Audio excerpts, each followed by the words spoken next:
but still I'm crazy about you. Stay away too long and I can't do without you. Alright, so now the next section I'm going to be covering is all about numerical integration. Alright, so numerical integration is, well, basically we're going to have an integral, like always. So f of x dx, alright?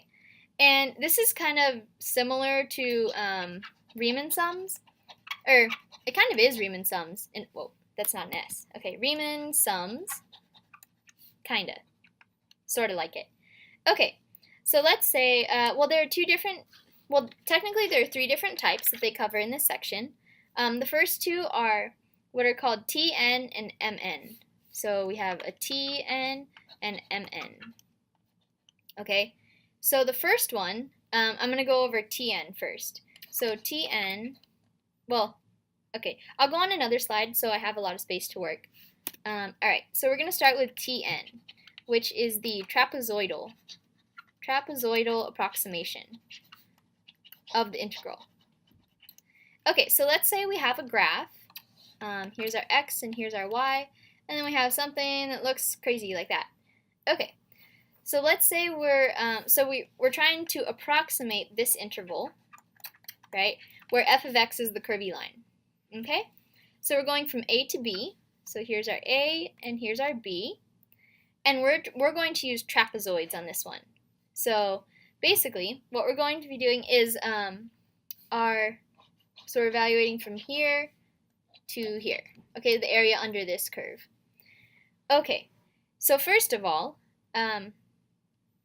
let's see. We're going to be cutting up this interval, this big, like from A to B, into slices, or like mini intervals. Okay, so first of all, n is the number of, and I like to think of them as little intervals. That also, just side note, it reminds me of like Little Italy or something. I don't know. Maybe I'm biased because my mom's Italian. But anyways, so n is the number of little intervals that we're going to be making. So if n were 4, and that's what I'm going to be taking as our example, so we're going to slice this whole thing from A to B into 4 equal intervals. So we have 1 here, and then 2, and then 3, and 4. So we have 1 interval here, 1 here, 1 here, and 1 here. Okay, so that's 4 intervals, so n equals 4.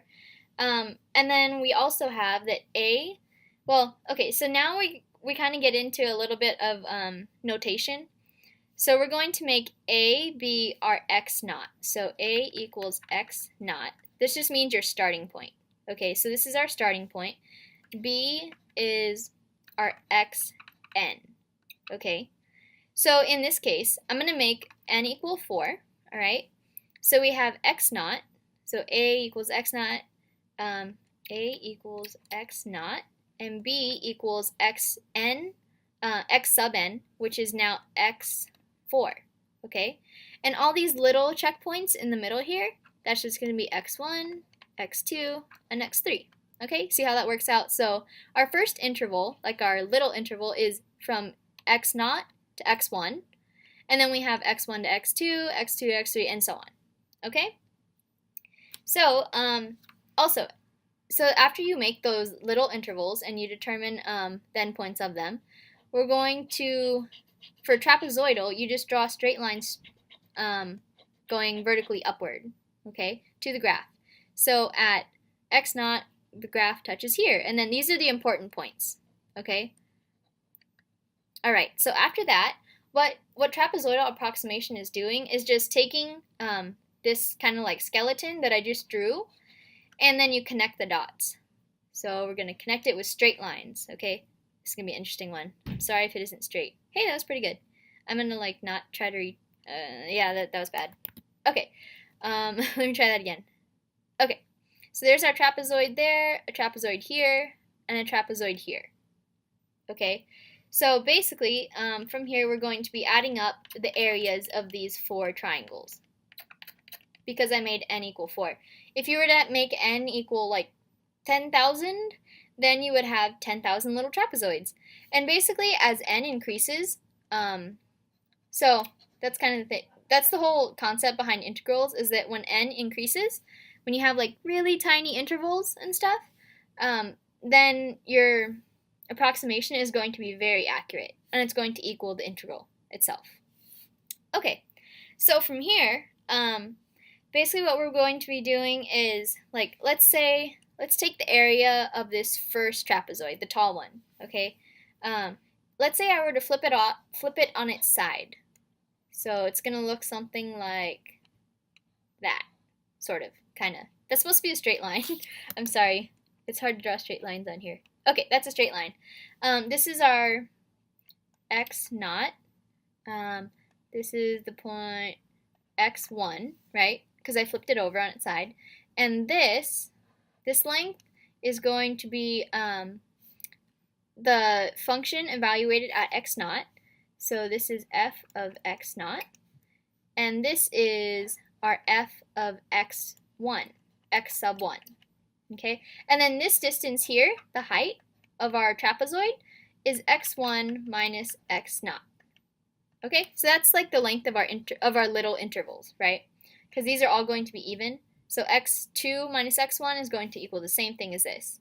So another way to write that, the change in x is just delta x. That's how they denote it in your book. So you might want to be familiar with that. Okay, so the area of a trapezoid, as we can recall from geometry, is 1/2 height times b1 plus b2. Okay, so for this specific trapezoid, it would be, our area would equal 1/2, height is now delta x, and b1 is the function evaluated at x naught, and plus the function evaluated at x1. Okay, so this is like the area of our very first trapezoid. And then we would do the same exact thing for the second trapezoid and the third and the fourth in order to get our approximation. And a formula has been derived from these equations. So Tn, this is our trapezoidal approximation. So this is kind of like putting all the trapezoids together on our interval. So this is going to be 1/2 delta x, and we recognize that from ours, right? But then the heights vary. So then we have y naught. Why not? This is just a fancy way to, or not even fancy, it's just a simple way to say f of x naught. So just keep that in mind. And then we have 2y1, and then again this is going to be 2f at x1. Just keep that in mind. And then all the way up until we reach our y of n, which in this case this would be y4, right? Because our n is 4. Okay, so this is our formula. Yeah, so this is important. Okay, so that's trapezoidal approximation, and now I'll go on to midpoint approximation.